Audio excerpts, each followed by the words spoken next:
Dengan mengenakan kostum lengser dan ibu-ibu berkebaya sambil membawa bakul isi takjil, inilah tradisi unik Padepokan Budidaya Sindangkerta, Kabupaten Bandung Barat yang biasa dilakukan di penghujung bulan suci Ramadan.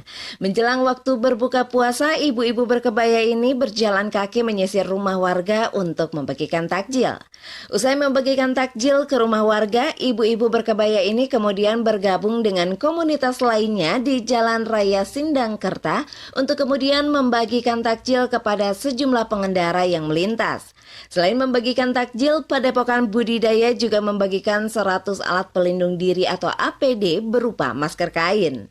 Menurut Ketua Padepokan Budidaya Sindangkerta Jaka Sukarsa, kegiatan yang rutin digelar setiap Ramadan ini selain sebagai wujud syukur dan untuk memeriahkan bulan suci Ramadan, juga untuk menjaga solidaritas antar komunitas untuk tetap bisa berbagi meski dengan suasana berbeda karena terdampak wabah COVID-19.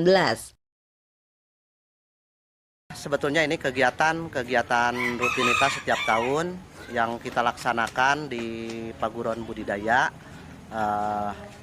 Cuman di tahun ini kita berkaitan dengan wabah corona, kita mungkin tidak terlalu maksimal dengan pengondisian orang dan juga mungkin dana sedikit. Tapi walaupun kita dalam kesulitan, kita berusaha untuk terus berbagi. Kebetulan di sini ada beberapa komunitas. Ada komunitas dari komunitas lengser, makanya ada yang berkostum lengser.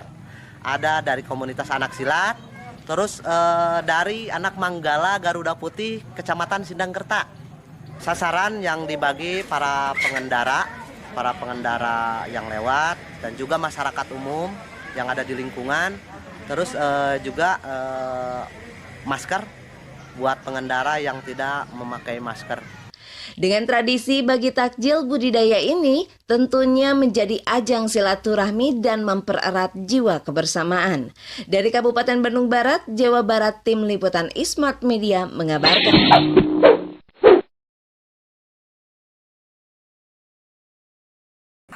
Di like heula, di subscribe, komen, teras di share, sangkan budaya Sunda tetap lanjut.